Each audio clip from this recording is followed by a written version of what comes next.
Amerikan yapımı olan ve 9 Nisan 1999'da gösterime giren 115 dakikalık Patch Adams filmi gerçek bir yaşamı sinemaya uyarlanmasını anlatıyor. Filmde intihar eğilimli biri olarak girdiği akıl hastanesinde gördüklerinden sonra Hunter Patch Adams hastaneden çıkmaya karar verir. Küçük bir hatırlatma. Filmde akıl hastanesine yatan kişi orta yaşlı olarak tasvir ediliyor. Fakat gerçek Patch Adams 17-18 yaşlarında çok daha gençken akıl hastanesine girdi.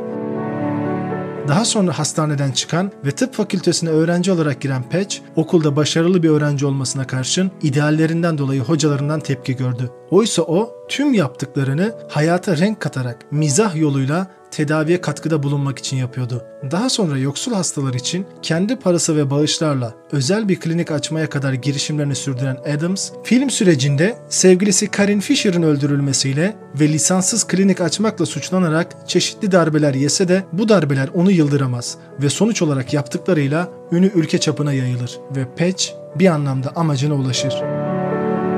Şimdi gerçek Patch Adams'ın ilham verici hayatını inceleyerek filmdeki Patch ile gerçek Patch'in arasındaki farklılıkları da incelemiş olalım. Gerçek Patch Adams 28 Mayıs 1945'te Washington DC'de doğdu. Amerika ordusu subayı olan ve Kore'de savaşan babası Adams henüz 16 yaşındayken Almanya'da görev yaptığı sırada kalp krizinden öldü. Adams, annesinin ve erkek kardeşinin ölümünden sonra Amerika'ya döndü ve dönüşünde birçok adaletsizlikle karşılaştı. Amerika'daki siyahilerin beyazlarla aynı tuvaleti kullanamadığı, aynı restoranda yemek yemediği dönemdeki ayrımcılık gençlik yıllarında ona çok ağır gelmişti. Bu ırkçı tutuma ne zaman karşı çıksa kendisiyle dalga geçildi ve lise yıllarında sık sık dayak yedi. Tüm bu yaşananların sonucunda Adams mutsuzdu ve aktif olarak intihara meyilli hale geldi. Bu adaletsiz dünyanın yükünü daha fazla kaldıramayacağını düşünerek 3 kez intihara teşebbüs etti. Sonrasında bir akıl hastanesine yatırıldı. Hastanede etrafındaki hastaların çoğunun aşırı yalnızlıktan muzdarip olduğunu fark etti. Hayatlarında onları seven insanlar yoktu. Hastalarla arkadaş oldu ve kısa sürede insan mutluluğunun ana kaynağının insanları sevmek ve onlara değer vermek olduğunu keşfetti. Sonra kendi kendine şu cümleyi söyledi: kendini öldüreceğine devrim yap. Bu cümle Adams için bir aydınlanmaydı. Adams'ın aydınlanma yaşadığı bu olay filmde oda arkadaşının sincap korkusunu yenmesine yardım ettiği o sahnede anlatıldı. Hastaneden çıkan Adams tıp okuluna girdi ve orada alışılmışın dışında bir doktor profili çizdi. Aykırı oluşundan dolayı okul dekanı tarafından birçok engellerle karşılaştı. Arkadaşlarıyla bir çiftlik evinde ücretsiz tedavi hizmeti veren Adams, dekan tarafından doktor lisansı alamaması için tıp kuruluna şikayet edildi. Adams, kurulun karşısına çıktığında onu izlemeye gelen birçok öğrenciye, hemşireye dönerek söylediği sözlerle doktor olmanın ne olduğunu tekrar ve alışılmışın dışında tanımladı. Kurulla Adams arasında şu diyalog geçti. Kurul Adams'a lisanssız olarak doktorluk yapmanın büyük bir suç olduğunu ve bunun yasal olmadığını bilip bilmediğini sordu. Adams cevap olarak bu durumun yasal olmadığını bildiğini söyledi. Kurul bu kez Adams'a gerekli belgeler olmadan bir klinik işletmenin hem kendi hem de hastaların yaşamını tehlikeye attığını biliyor musun diye sordu. Adams bu soruya "Ev bir klinik midir efendim?" diye karşılık verdi. Adams'ın bu sorusunu duyan dekan, hasta kaydı yapıyorsan ve onları tedavi ediyorsan mekanın hiçbir önemi yoktur diyerek Adams'ın sorusunu cevapladı. Fakat dekanın söylediği bu cümle aslında Adams'ın anlatmaya çalıştığını özetliyordu. Bu cümleyi duyan Adams ayağa kalkarak kurula şu sözleri söyler: "Efendim, bana tedaviyi tanımlayın" der. Kurul, tedavi tıbbi müdahale ihtiyacı olan hastanın bakımıdır diyerek tedaviyi tanımladıktan sonra Adams'a çiftliğinde hastaları tedavi edip etmediğini sorar. Adams şöyle karşılık verir: "Çiftliğe gelen herkes bir hastadır. Evet, bu doğru. Fakat aynı zamanda çiftliğe gelen herkes doktordur" der. Kurul, Adams'ın ne söylemek istediğini anlamadığını söyleyince Adams sözlerine şöyle devam eder: "Çiftliğe gelen herkes bir tür yardıma muhtaçtır. Ya fiziksel ya da zihinsel. Onlar hastalarımız ama çiftliğe gelen herkes aynı zamanda bir başkasının bakımından sorumludur. İster yemek yapmak olsun, ister temizlik ya da en azından dinlemekle bu da onları doktor yapar. Ben doktorluk terimini geniş anlamda kullanıyorum. Doktorların işi başkalarına yardım etmek değil midir? Ne zamandan beri doktor terimi başka anlamlarda kullanılıyor? Hangi aşamada doktor hastayı tedavi eden, güvenilir ve eğitimli bir dost olmaktan çıktı acaba?" Eğer doktorluk yapıp yapmadığımı soruyorsanız, eğer bu ihtiyacı, acısı olanları kabul edip onları umursamak, dinlemek, ateşi düşene kadar kalın giydirmekse, eğer doktorluk yapmak buysa ben suçluyum der. Kurul bu sözlere karşılık yaptıklarınızdan doğacak sonuçları düşündünüz mü? Ya bir hasta ölseydi diye karşılık verir. Adams yine farklı bir bakış açısıyla bu soruya cevap verir. Ölümde yanlış olan nedir efendim? Böylesine korktuğumuz şey nedir? Neden ölüme insanca yaklaşmıyoruz? Saygıyla, ılımla ya da belki mizahla. Düşman ölüm değil beyler. Kişiselleşmeme ve sosyal mesafe hakkında insanların oturumlarını dinledim. Kişiselleşme kaçınılmazdır. Her insan başkası üzerinde bir etki yapar. Neden bunu hasta-doktor ilişkisinde istemiyoruz peki? Öğretilerinizi dinledim ve bence yanlışlar. Doktorun görevi bence yalnızca ölümü engellemek olmamalı. Yaşam kalitesini de yükseltmek olmalı. Hastalığı tedavi ederken kazanır ya da kaybedersiniz. İnsanı tedavi ederken size garanti ediyorum kazanırsınız. Sonuç ne olursa olsun.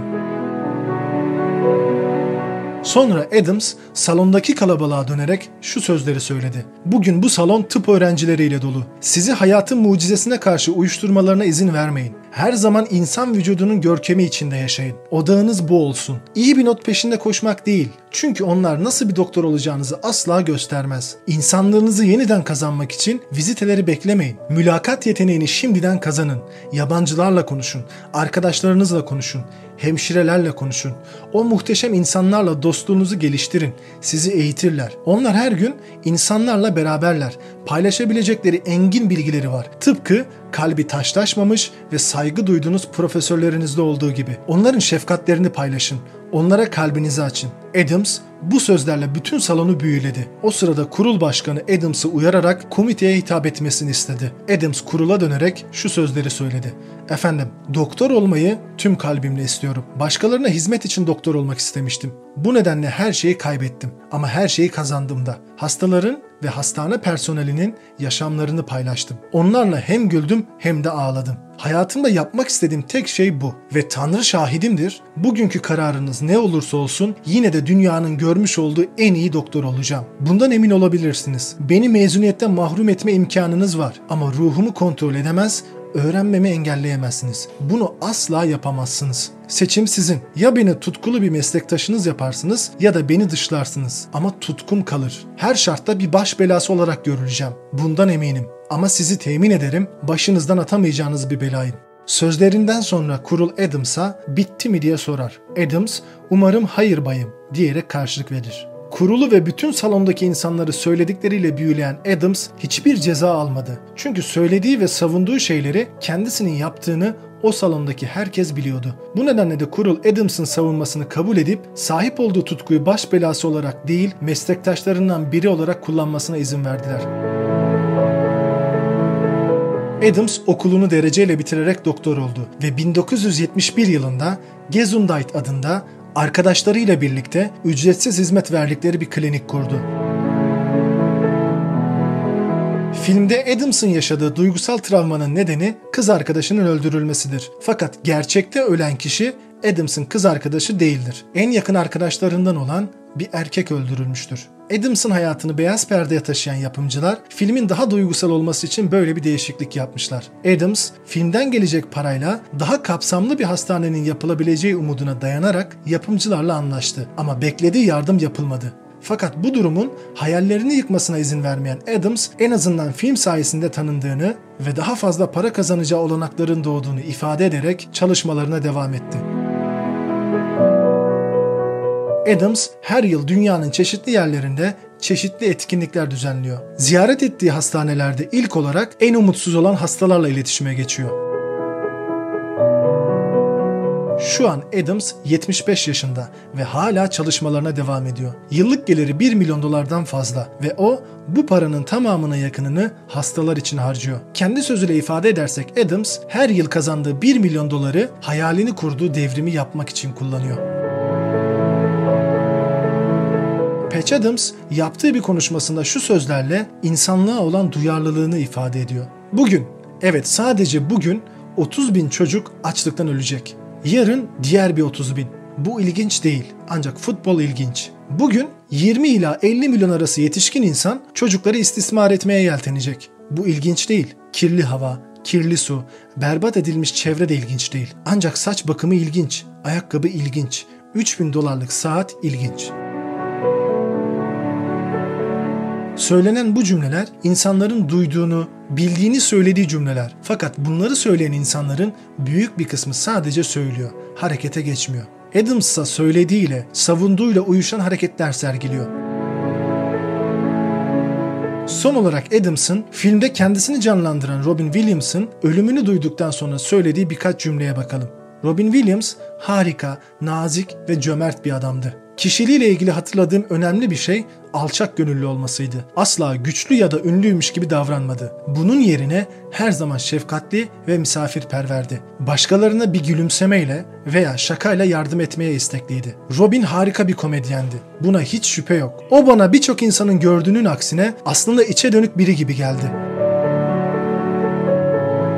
Sizde de Robin Williams filmlerini izlerken fazla gerçekçi olduğu hissi uyanmıştır. Gerçek Patch Adams'ın dediği gibi belki de Robin çoğu insanın bildiğinin aksine içine dönük biriydi. Ve belki de biz Robin'in içine attığı ve bu nedenle olmak isteyip de olamadığı kişinin filmlerde dışa vurumunu izledik. Kim bilir belki de bu nedenle oynadığı filmler kendisiyle bu kadar özdeşleşti. Belki de Robin Williams'ın intihar etmesinin nedenlerinden biri içine attığı şeyleri dışarı vuramamasının verdiği zorluktur.